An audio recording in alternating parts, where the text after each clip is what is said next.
يا معاشر المسلمين وزمرة المؤمنين رحمكم الله. روي عن ابي هريره رضي الله عنه ان النبي صلى الله عليه وسلم قال: اذا قلت لصاحبك يوم الجمعه امسك والامام يخطب فقبله فمن أغفله وسلم أنصتهم واسمعوا وأطيعوا رحمكم الله. أنصتوا واسمعوا وأطيعوا رحمكم الله. أنصتوا واسمعوا وأطيعوا رحمكم الله لعلكم ترحمون. اللهم صل على محمد. اللهم صل على سيدنا محمد. اللهم صل وسلم على سيدنا ومولانا محمد. Assalamualaikum warahmatullahi wabarakatuh.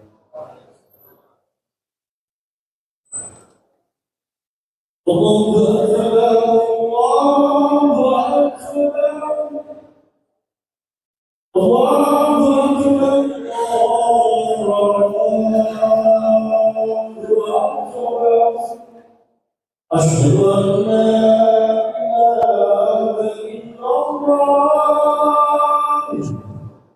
أشهد أن لا إله إلا الله.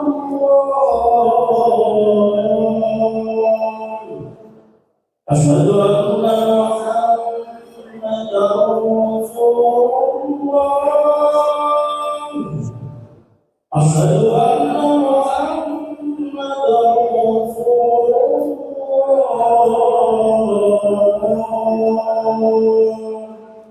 حي على الصلاة. حي على الصلاة.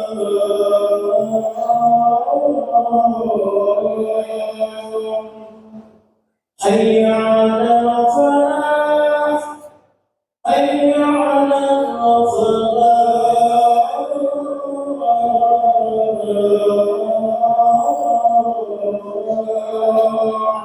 الله أكبر. الله أكبر.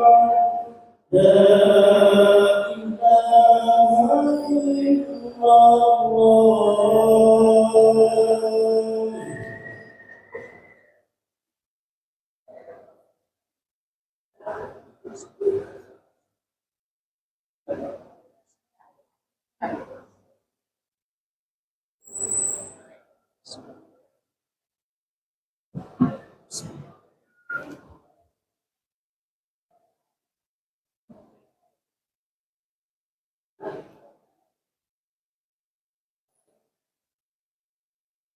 Alhamdulillahilladzi awdaha lana syara'i'a dinihi wa manna alaina bitanzili kitabihi wa amaddana bi sunnati rasulih. Walillahil hamdu ala ma an'ama bihi min hidayatih. Wassalatu wassalamu ala khairil insani mubayyinan ala risalatir rahmani nabiyina Muhammadin wa ala alihi wa sahbihi al mahbubina jami'a. Wa asyhadu an la ilaha illallah wahdahu la syarikalah syahadata muqinin bitauhidi mustajirin bihasani ta'yidi. Wa asyhadu anna sayyidana Muhammadan abduhu al-mustafa wa aminuhul mujtaba wa rasuluhu al-mab'utsu ila kafatil wara. Amma ba'd, fa ya ibadallah, ittaqullaha haitsuma kunta wa atbi'is sayyi'atal hasanata tamhuha wa khaliqin nasa bi khuluqin hasanin. Wa qala Allah ta'ala fi kitabil karim, bismillahirrahmanirrahim, wal 'asr innal insana lafi khusr illal ladzina amanu wa 'amilus solihati wa tawassaw bil haqqi wa tawassaw bis sabr. Ma'asyiral muslimin, para jamaah yang berbahagia, wabil khusus adik-adik pelajar muslim, adik-adik pelajar yang sekarang duduk di kelas 10, sekarang duduk di kelas 11. Mungkin di antara kalian ada yang belum tahu apa hal-hal yang bisa merusak pahala dari melaksanakan sholat Jumat.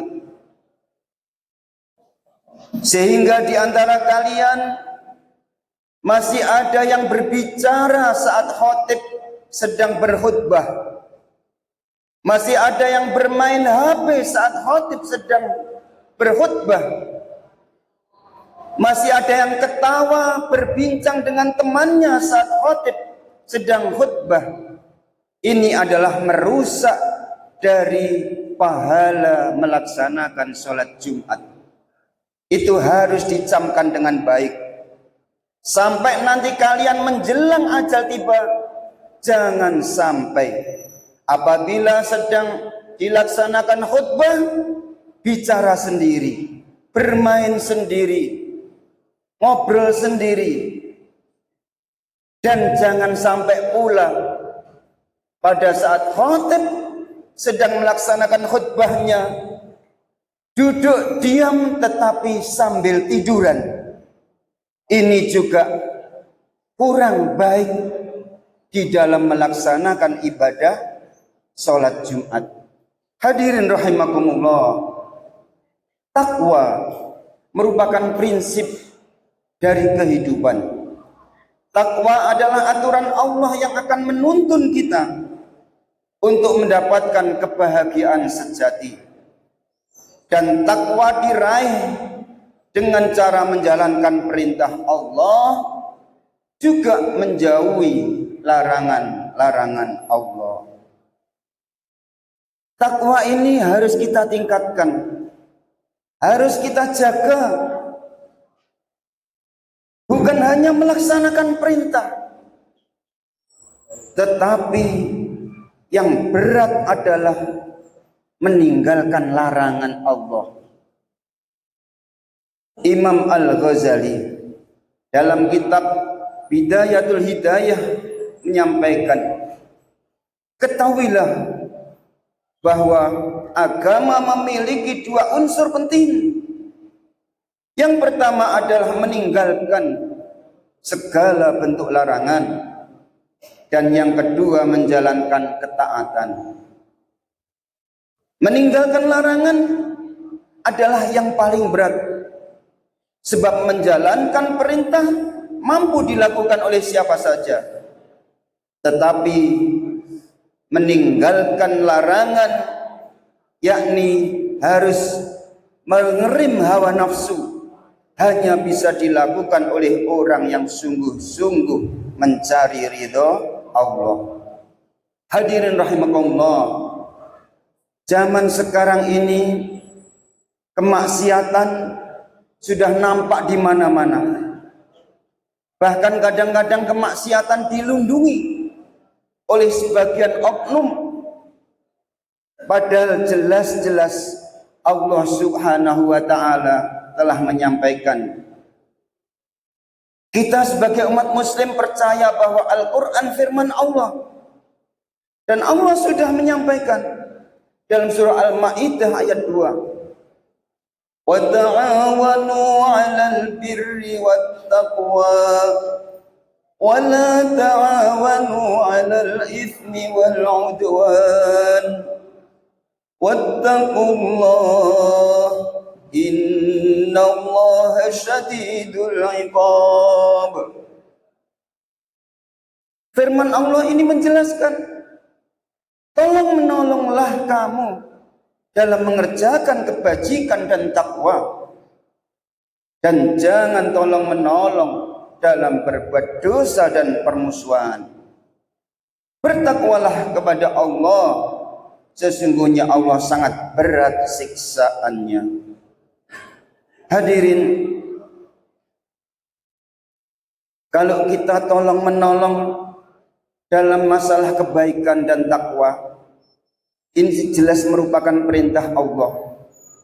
Tetapi Allah menjelaskan dengan sangat keras, kalau sampai mendukung, membantu perbuatan dosa dan pelanggaran terhadap perintah Allah, ada konsekuensinya. Kalau kita sampai melaksanakan kemaksiatan ini, konsekuensinya berat sekali. Apa konsekuensinya? Sampai melaksanakan, membantu kemaksiatan dan juga membantu berbuat dosa. Rasulullah Shallallahu Alaihi Wasallam menyampaikan, siapapun yang mengajak kepada kebaikan, maka ia akan mendapat pahala sebanyak pahala yang diperoleh orang-orang yang mengikutinya. Inilah keuntungannya, tanpa mengurangi pahala mereka sedikit pun. Jadi berbahagialah apabila kita mampu mengajak saudara-saudara kita untuk berbuat baik. Tapi sebaliknya, siapapun yang mengajak kepada kesesatan, maka ia akan mendapat dosa sebanyak yang diperoleh orang-orang yang mengikutinya, tanpa mengurangi dosa mereka sedikit pun. Hadis riwayat Imam Bukhari. Saudara-saudara yang dirahmati Allah Subhanahu wa ta'ala, banyak sekarang ini menganggap hal yang biasa suatu perbuatan dosa, suatu kemaksiatan. Padahal itu adalah memiliki dampak yang sangat berat buat kita, yakni bisa menjerumuskan kita ke dalam kehancuran. Baik kehancuran itu secara pribadi maupun kehancuran itu secara masyarakat. Apa contohnya? Contohnya adalah minum khamr dan berjudi. Allah Subhanahu wa ta'ala berfirman, dalam firman-Nya Allah menyampaikan, ya ayyuhalladzina amanu. Allah memanggil kita, orang yang beriman ini dipanggil oleh Allah. Bagaimana sikap kita sebagai murid kalau dipanggil gurunya? Bagaimana sikap guru apabila dipanggil kepala sekolahnya? Bagaimana sikap kepala sekolah apabila dipanggil oleh atasannya? Dipanggil oleh gubernur, menteri dan sebagainya. Di sini kita sebagai hamba dipanggil oleh Allah, ya ayyuhalladzina amanu. Apa lanjutnya? Allah menyampaikan, innamal khamru wal maisiru wal ansabu wal azlamu rijsum min amalis syaitan fajtanibuhu la'allakum tuflihun. Sudah jelas Allah mengingatkan, memanggil orang yang beriman. Wahai orang-orang yang beriman. Ini orang yang beriman tentu akan tergerak hatinya. Apa ya? Allah manggil apa ya? Sesungguhnya minuman keras, berjudi, berkorban untuk berhala, dan mengundi nasib dengan anak panah adalah perbuatan keji dan termasuk perbuatan setan. Ingat, termasuk perbuatan setan. Maka jauhilah perbuatan-perbuatan itu. Mengapa kok dijauhi? Agar kamu beruntung. Di sini apabila kita sebagai pedagang, tentu kita ingin mendapatkan keuntungan yang besar. Tidak mau mendapatkan kerugian. Tentu yang ingin mendapatkan keuntungan yang sangat besar akan menjauhi khamr, akan menjauhi judi, akan menjauhi undi nasib. Saudara-saudaraku yang berbahagia, telah ngetren di tengah-tengah masyarakat. Minuman keras dianggap sebagai biasa. Judi online dianggap sebagai hal yang biasa. Bahkan kadang-kadang ada satu oknum yang berusaha melindungi orang yang minuman keras dan judi online. Na'udzubillah min syarri dzalik. Lalu apa yang disampaikan oleh Rasulullah tentang kemaksiatan tersebut? La'ana Rasulullah sallallahu alaihi wasallam akilar riba wa mu'kilahu wa katibahu wa syahidaihi wa qala hum sawaun.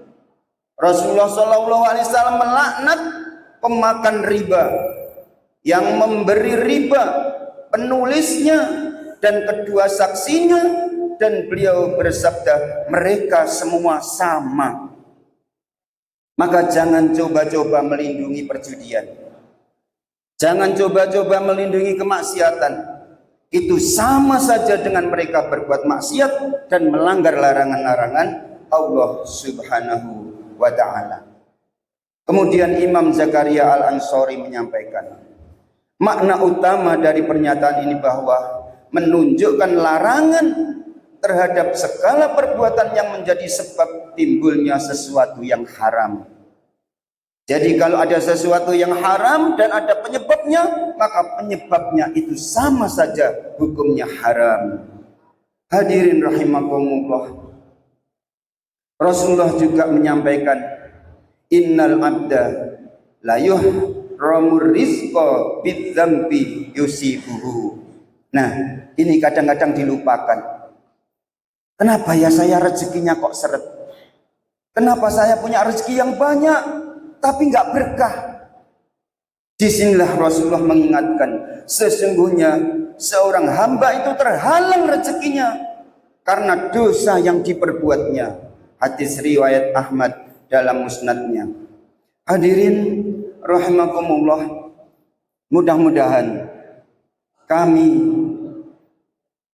anak-anak, bapak-bapak yang hadir di majelis ini semuanya dilindungi oleh Allah subhanahu wa ta'ala, diberi pemahaman yang benar tentang adanya larangan-larangan dari Allah ini, sehingga hatinya tergerak untuk senantiasa menjauhi hal-hal yang menyebabkan kemaksiatan itu, dan juga jangan sampai berusaha menutupi, melindungi tentang adanya kemaksiatan kepada Allah subhanahu wa ta'ala. Aqulu qawli hadha wa astaghfirullah li wa lakum fastaghfiru innahu wal ghafurur rahim.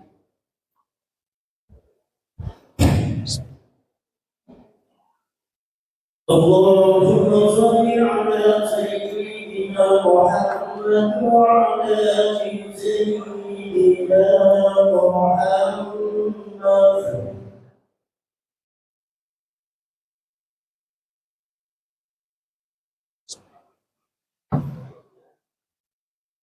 Alhamdulillah wassalatu wassalamu ala nabiyina Muhammad ibni Abdillah wa ala alihi wa ashabihi wa man tabi'ahum bi ihsanin ila yaumil qiyamah.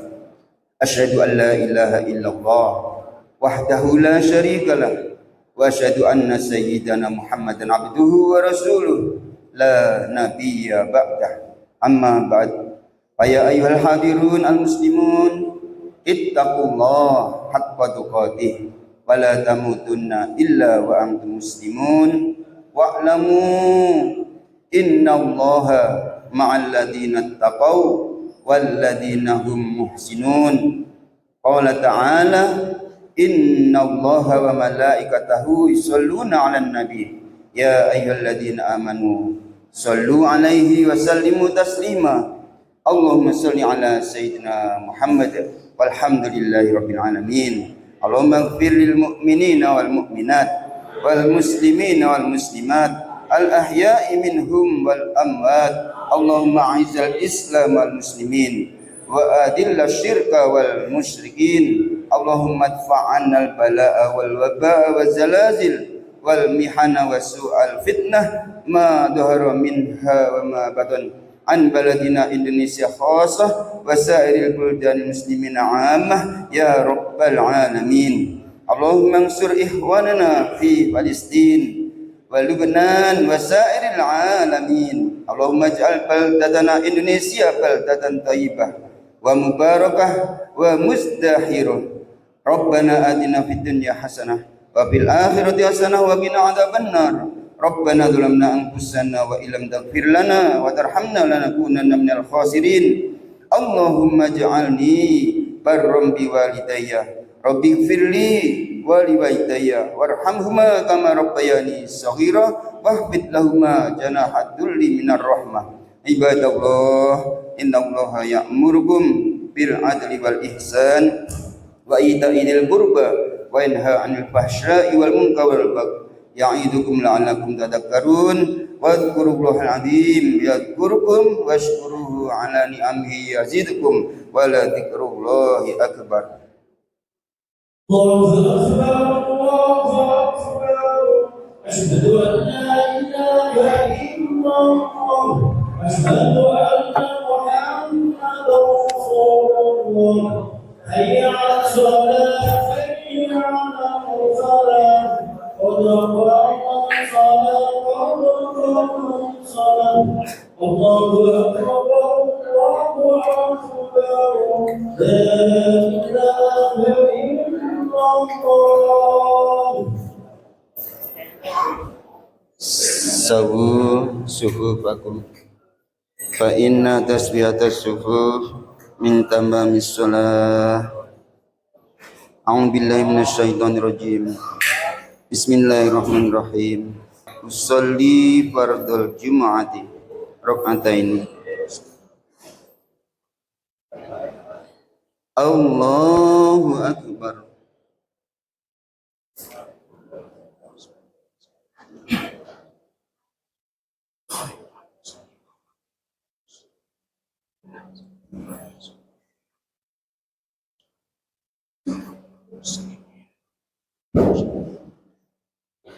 Bismillahirrahmanirrahim. Alhamdulillahi rabbil alamin. Ar-Rahmanir-Rahim. Maliki yaumiddin. Iyyaka na'budu wa iyyaka nasta'in. Ihdinas siratal mustaqim. Siratal ladzina an'amta 'alaihim ghairil maghdubi alaihim waladdallin. Amin.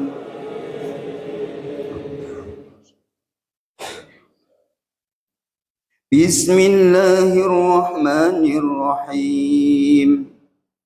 Sabbihisma rabbikal a'la alladzi khalaqa fasawwa walladzi qaddara fahada walladzi akhrajal mar'a faj'alahu ghutha'an ahwa.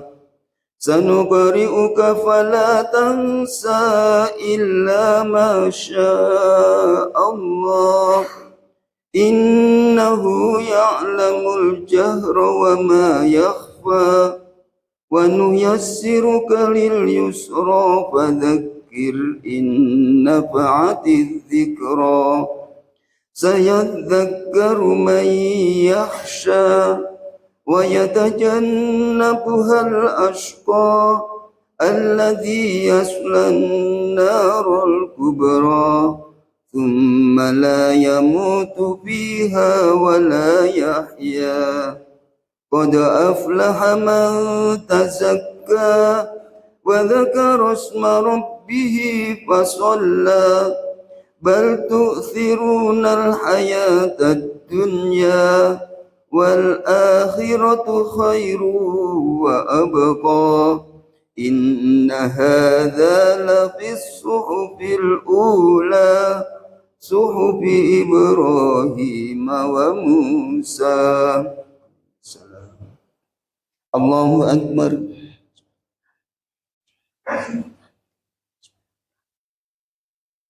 سمع الله لمن حمده. الله أكبر.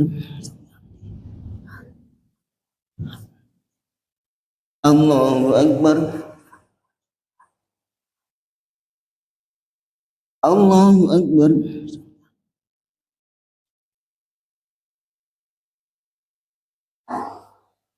الله أكبر.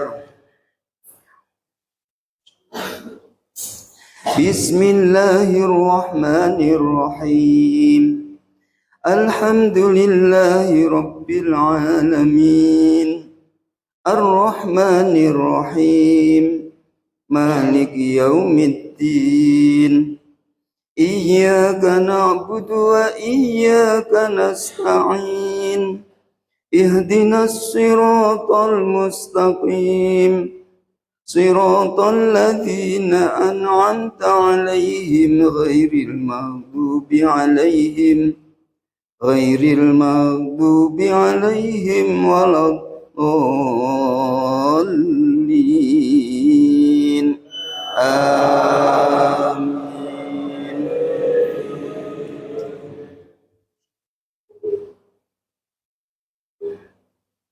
بسم الله الرحمن الرحيم. ألم نشرح لك صدرك ووضعنا عنك وزرك الذي أنقض ظهرك ورفعنا لك ذكرك فإن مع العسر يسرا إن مع العسر يسرا فإذا فرغت فانصب وإلى ربك فارغب. الله أكبر.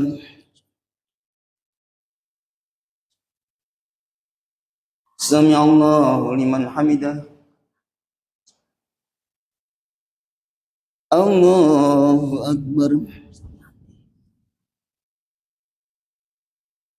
الله أكبر. الله أكبر.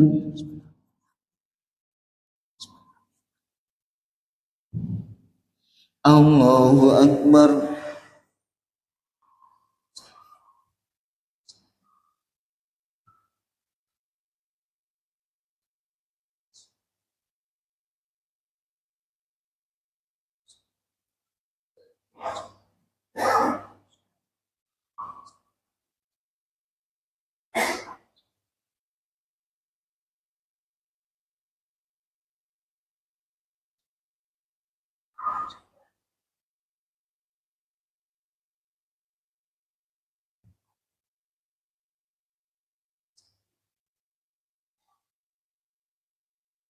السلام عليكم ورحمة الله. السلام عليكم ورحمة الله.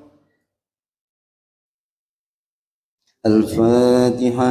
أعوذ بالله من الشيطان الرجيم. بسم الله الرحمن الرحيم.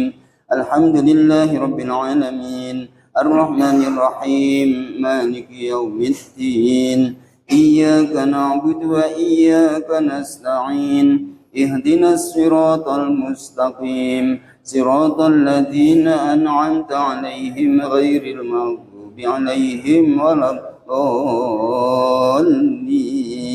آمين. الفاتحة. أعوذ بالله من الشيطان الرجيم. بسم الله الرحمن الرحيم. الحمد لله رب العالمين الرحمن الرحيم مالك يوم الدين إياك نعبد وإياك نستعين اهدنا الصراط المستقيم صراط الذين أنعمت عليهم غير المغضوب عليهم ولا الضالين. آمين. الفاتحة. أعوذ بالله من الشيطان الرجيم. بسم الله الرحمن الرحيم. الحمد لله رب العالمين الرحمن الرحيم مالك يوم الدين إياك نعبد وإياك نستعين اهدنا الصراط المستقيم صراط الذين أنعمت عليهم غير المغضوب عليهم ولا الضالين آمين. بسم الله الرحمن الرحيم. قل هو الله أحد الله الصمد لم يلد ولم يولد ولم يكن له كفوا أحد. بسم الله الرحمن الرحيم. قل هو الله أحد الله الصمد لم يلد ولم يولد ولم يكن له كفوا أحد. بسم الله الرحمن الرحيم. قل هو الله أحد الله الصمد لم يلد ولم يولد ولم يكن له كفوا أحد. بسم الله الرحمن الرحيم.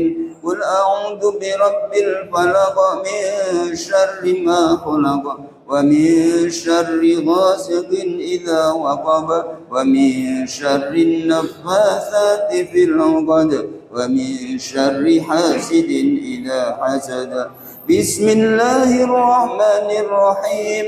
قل أعوذ برب الناس ملك الناس إله الناس من شر الوسواس الخناس الذي يوسوس في صدور الناس من الجنة والناس. أعوذ بالله من الشيطان الرجيم. بسم الله الرحمن الرحيم. اللهم صل على سيدنا محمد وعلى آل سيدنا محمد والحمد لله رب العالمين.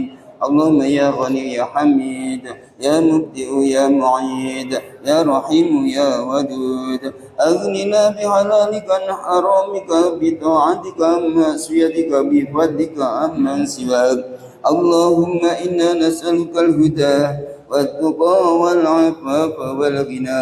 اللهم إنا نسألك فهم النبيين وحفظ المرسلين وإلهام الملائكة المقربين.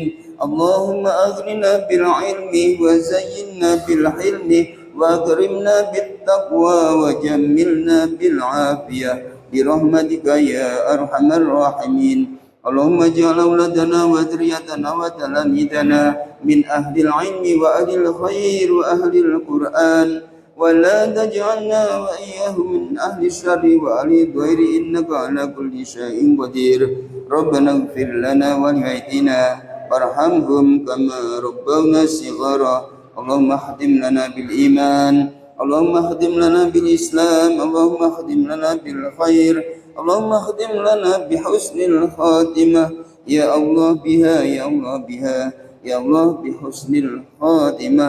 وصلى الله على سيدنا محمد وآله وصحبه وبارك وسلم والحمد لله رب العالمين. إلهي لست للفردوس أهلا ولا أقوى على النار جحيم. وهب لي توبة واغفر ذنوبي فإنك غافر الذنب العظيم. إلهي لست للفردوس أهلا ولا أقوى على نار الجحيم. وهب لي توبة واغفر ذنوبي فإنك غافر الذنب العظيم. الفاتحة. أعوذ بالله من الشيطان الرجيم. بسم الله الرحمن الرحيم. الحمد لله رب العالمين الرحمن الرحيم مالك يوم الدين. إياك نعبد وإياك نستعين اهدنا الصراط المستقيم صراط الذين أنعمت عليهم غير المغضوب عليهم ولا الضالين. آمين.